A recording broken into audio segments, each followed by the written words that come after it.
Assalamualaikum warahmatullahi wabarakatuh. Alhamdulillahi rabbil alamin, wa bihi nasta'inu ala umuri dunya waddin. Wassalatu wassalamu ala rasulillah wa ala alihi wa sahbihi ajma'in. Pemirsa yang dirahmati Allah Subhanahu wa ta'ala, pada malam hari ini kita berada pada malam yang ke-17 di bulan Ramadan tahun ini, yang berarti ibadah puasa kita telah berlalu 16 hari, dan mudah-mudahan ibadah puasa kita ini beserta segala amalan-amalan yang kita lakukan bernilai ibadah dan diterima di sisi Allah Subhanahu wa ta'ala. Pemirsa yang berbahagia, salah satu tradisi atau kebiasaan kita di Indonesia manabit dari Silajara, setiap malam 17 Ramadan kita memperingati malam nuzul Quran.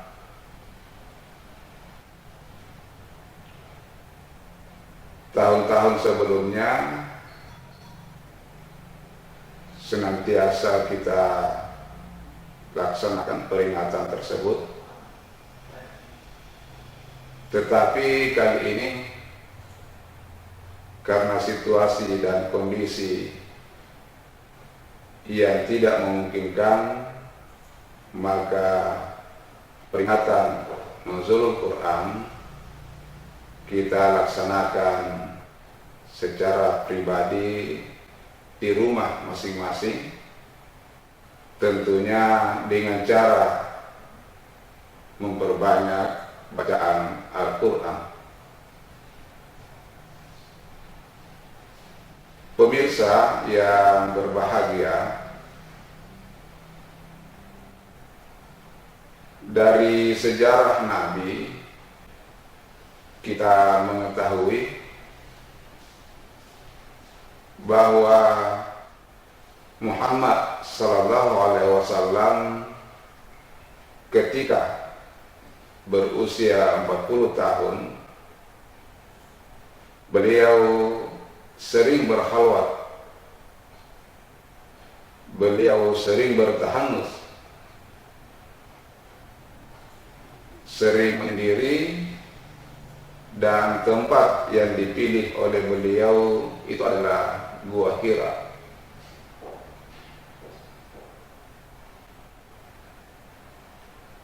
Pada malam 17 Ramadan yang bertepatan dengan 6 Agustus 610 Miladiah atau Masehi,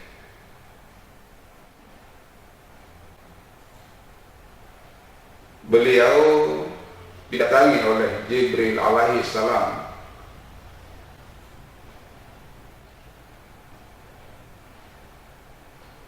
Beliau dipeluk, dirangkul oleh Jibril alaihi salam dan diperintahkan untuk membaca. Iqra, kata Jibril alaihissalam kepada Muhammad sallallahu alaihi wasallam.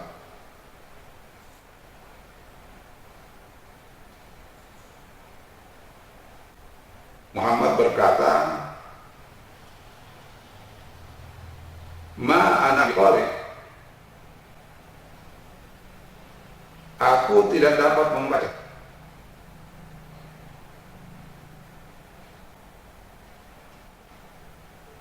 Kemudian Jibril mengulanginya kembali sampai yang ketiga kalinya. Iqra.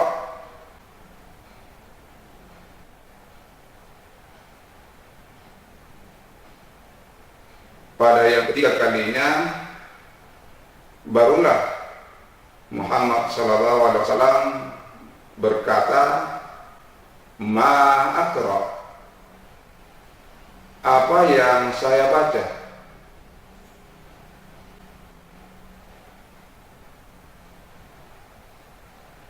Kemudian Jibril menyampaikan wahyu yang terdapat pada surah Al-Alaq, surah yang berada pada urutan ke-96 di dalam Al-Quran, pada ayat 1 sampai 5. Iqra bismi rabbikal ladzi khalaq, khalaqal insana min 'alaq, Iqra wa rabbukal akram alladzi 'allama bil qalam, 'allamal insana ma lam ya'lam.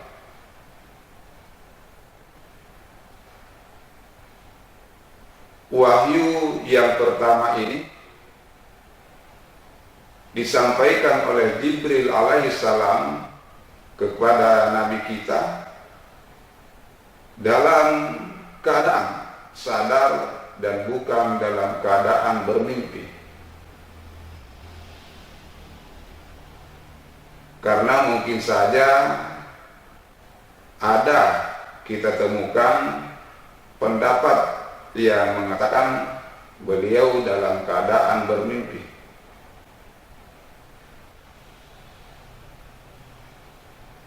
Beliau dalam keadaan sadar menerima wahyu yang pertama tersebut.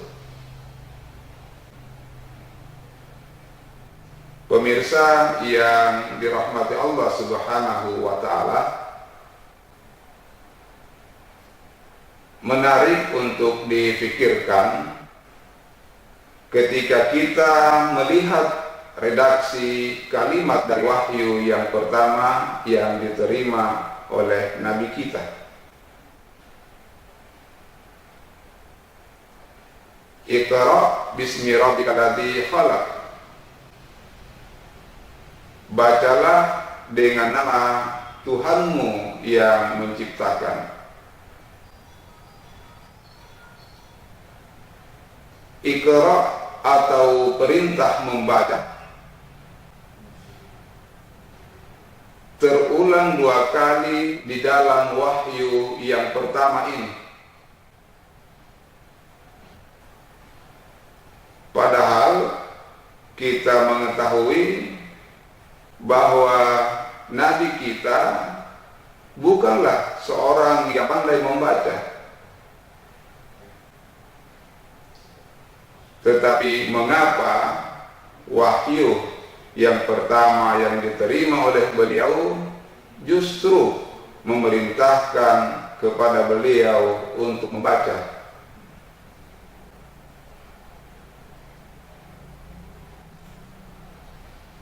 Pemirsa yang berbahagia, menurut ulama tafsir, kata Iqra itu mempunyai banyak arti. Berasal dari kata qa'ah, bisa berarti membaca, bisa juga diartikan dengan menghimpun, atau meneliti dan menelaah.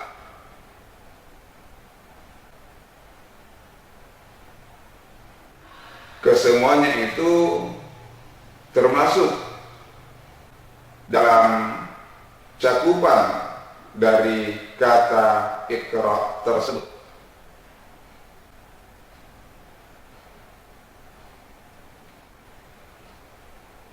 Pada ayat yang pertama, kata Iqra itu digandengkan dengan Bismi Rabbik, dengan nama Tuhanmu. Sedangkan pada ayat yang ketiga, kata Iqra juga digandengkan dengan nama Tuhan. Iqra wa rabbukal akram.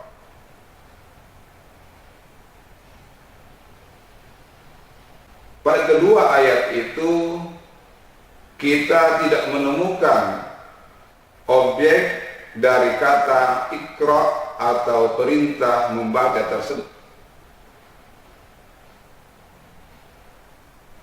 Ini berarti bahwa Iqra atau perintah membaca ini bersifat umum, bisa apa saja, karena tidak ada objek yang pasti yang disebutkan pada kedua ayat itu.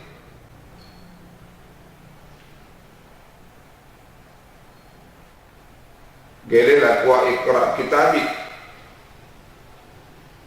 bacalah kitabmu, tidak ada objeknya.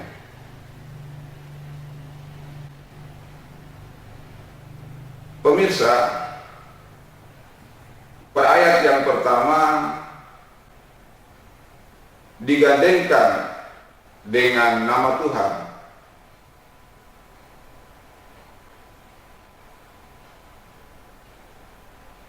Ada satu kebiasaan orang Arab pada zaman dahulu, dan itu berlanjut sampai sekarang. Ketika mereka memulai suatu pekerjaan, maka mereka senantiasa menggandengkannya dengan nama yang mereka anggap sebagai sesuatu yang mulia. Apa maksudnya? Supaya mereka bisa mendapatkan kemuliaan terhadap pekerjaan yang mereka lakukan itu.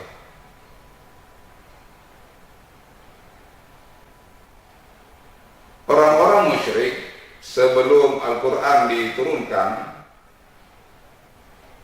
ketika mereka memulai pekerjaan, maka mereka menyandingkannya atau menggandengkannya dengan nama berhala-berhala yang mereka sembah. Mereka sering berkata Bismillah wal Uzza, atas nama Lata dan Uzza, atau demi Lata dan Uzza. Apa maksudnya? Supaya mereka mendapatkan kemuliaan atau berkah terhadap pekerjaan yang mereka lakukan, berkah dari Lata dan Uzza, berhala-berhala yang mereka anggap Tuhan.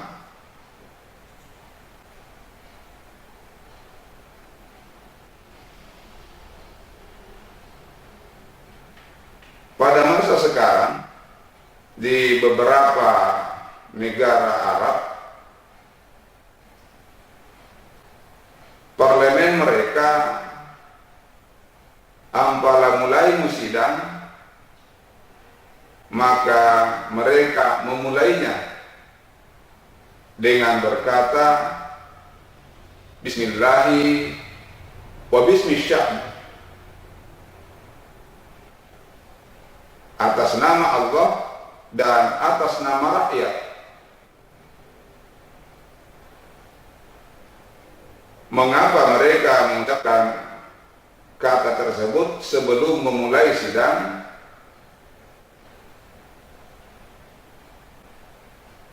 Karena ketika mereka memulai sidang tersebut, mereka berharap bahwa pekerjaan yang mereka lakukan ini adalah atas nama Allah, untuk kepentingan rakyat mereka, sehingga mereka mendahulunya dengan kata Bismillahi wa bismi sya'bun, atas nama Allah dan atas nama rakyat.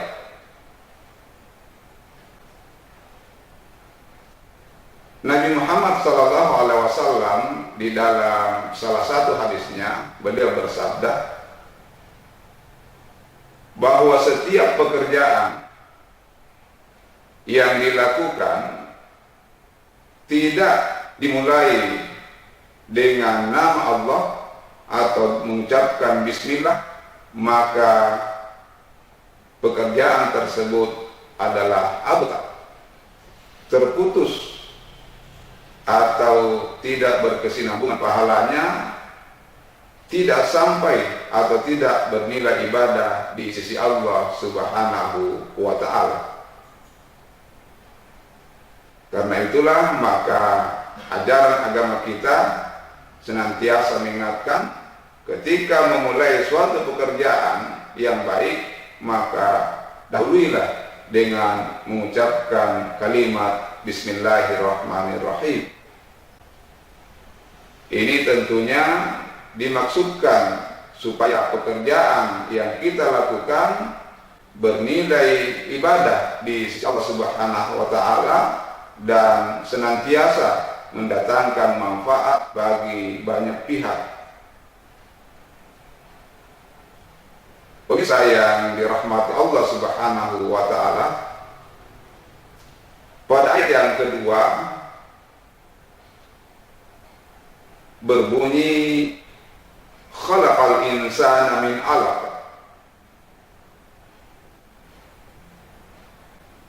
Dialah Allah yang telah menciptakan manusia dari segumpal darah.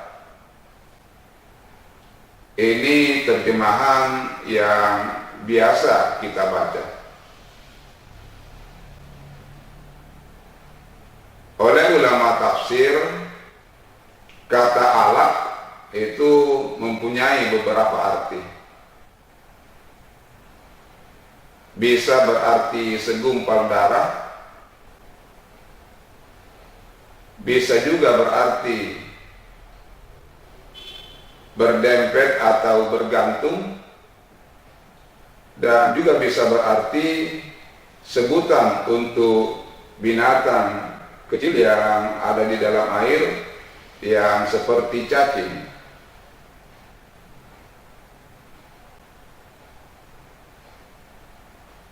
Ketika Allah menyebut pada ayat yang kedua surah Al-Alaq ini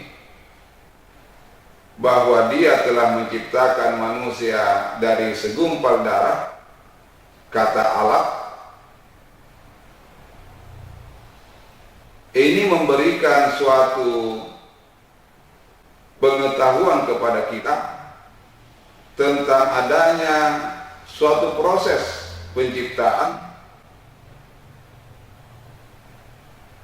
di dalam penciptaan manusia ini. Di dalam Al-Quran bahwa ada beberapa periode, ada beberapa proses tahapan di dalam penciptaan manusia. Dimulai dengan nutfah, kemudian alaqah, kemudian mudghah, idhaman, dan lahma.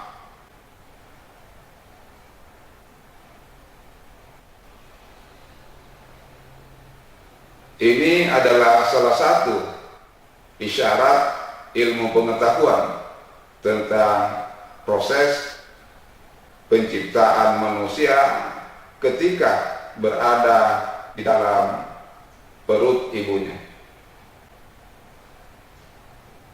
Pemirsa yang berbahagia,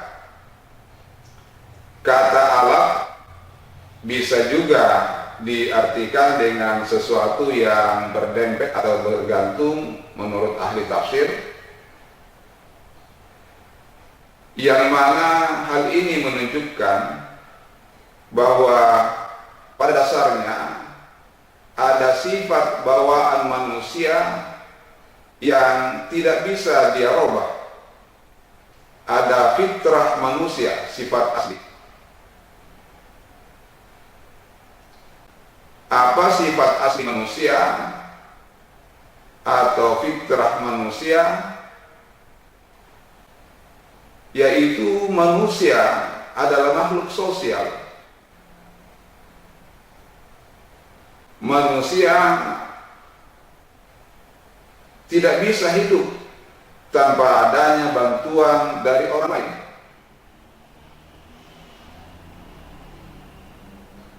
Manusia sangat tergantung kepada manusia yang lain atau sangat tergantung kepada alam sekitarnya.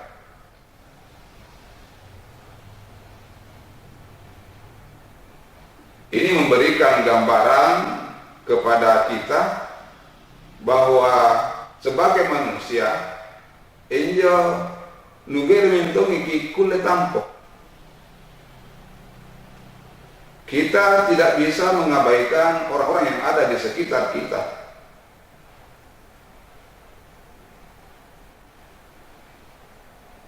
Tidak batuanna kacara dikanta ketika kita hidup sendiri di tengah hutan. Tidak artinya kakak menyanganta ketika kita berada sendirian di tengah laut. Apalagi ketika kita berada pada tengah samudra, di tengah samudra yang bergelombang tinggi. Tidak kecarak dekanta, tidak mau kaporianta ketika kita hidup sendiri. Ini menunjukkan bahwa memang kita manusia ini butuh orang lain, dan terlebih lagi kita butuh kepada Allah Subhanahu wa Ta'ala. Inilah maksud ayat yang kedua dari wahyu yang pertama yang diterima oleh Nabi kita Nabi Muhammad sallallahu alaihi wasallam. Kemudian pada ayat yang ketiga, Iqra wa rabbukal akram. Kata Iqra ini kembali terulang pada ayat yang ketiga.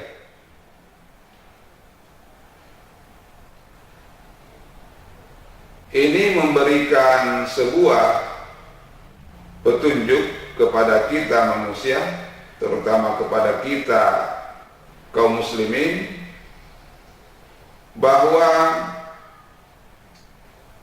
membaca itu hendaklah dijadikan kebiasaan. Hendaklah kita sering mengulang-ulang bacaan. Kalau kata Iqra ini kita artikan dengan perintah untuk membaca, maka hendaklah kita sering-sering mengulang bacaan. Atau kalau Iqra ini kita artikan dengan meneliti atau menelaah, maka apa-apa yang ada di sekitar kita haruslah kita sering-sering atau banyak memperhatikan, mempelajari keadaannya. Dengan sering mengulang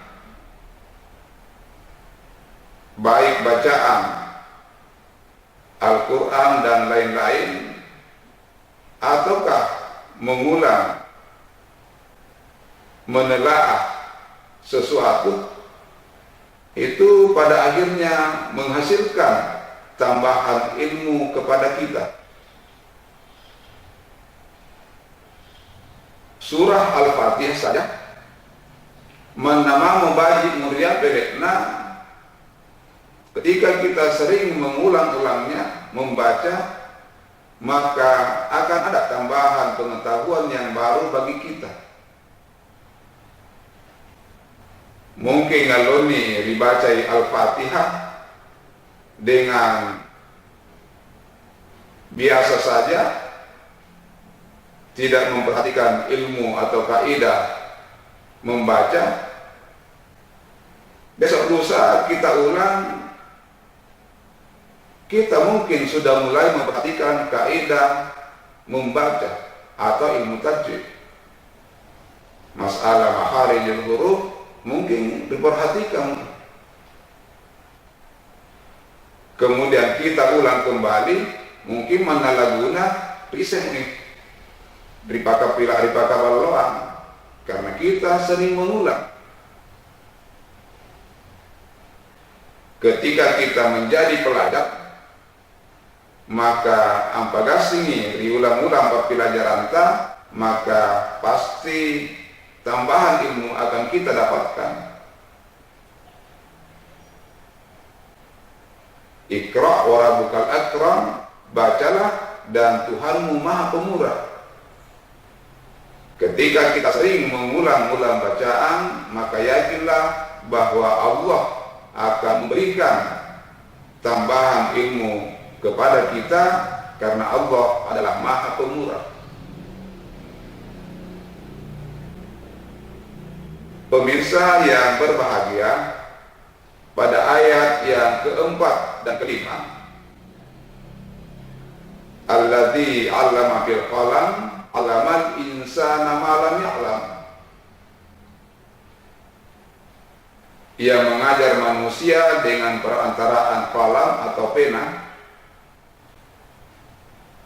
Ayat ini ditafsirkan dengan mengajar manusia lewat perantaraan tulis baca atau alat-alat tulis. Dengan menulis, manusia bisa mentransfer ilmunya dari generasi sekarang ke generasi berikutnya. Ampanya riyatun najapati di komputer, maka dengan tulisan melalui kolam pena, kita bisa mendapatkan ilmu-ilmu dari orang-orang yang terdahulu. Sekarang pada zaman komputer ini, dengan melalui komputer tersimpan asemmu naruh asemmu injo, maka kita bisa mendapatkan ilmu-ilmu yang baru. Ilmu-ilmu yang belum kita ketahui sebelumnya bisa kita dapatkan melalui alat tulis menulis tersebut. Pemirsa yang dirahmati Allah Subhanahu wa taala, kalau disimpulkan, maka wahyu yang pertama yang diterima oleh Rasulullah sallallahu alaihi wasallam itu tidak lain berbicara tentang ilmu pengetahuan. Ilmu pengetahuan bisa didapatkan oleh manusia melalui baca tulis atau tulis baca. Mudah-mudahan kita senantiasa menambah ilmu pengetahuan kita dengan rajin membaca, rajin mengulang-ulang bacaan, karena Allah sudah menjadikan bahwa Iqra wa rabbukal akram, yang sering mengulang-ulang bacaan, Allah akan memberikan pengetahuan yang baru atau tambahan pengetahuan dari pengetahuan yang sebelumnya, karena Allah adalah Maha Pemurah. Shadaqallahul azim. Maha benar Allah dengan segala firman-Nya. Wabillahi taufiq wal hidayah. Assalamualaikum warahmatullahi wabarakatuh.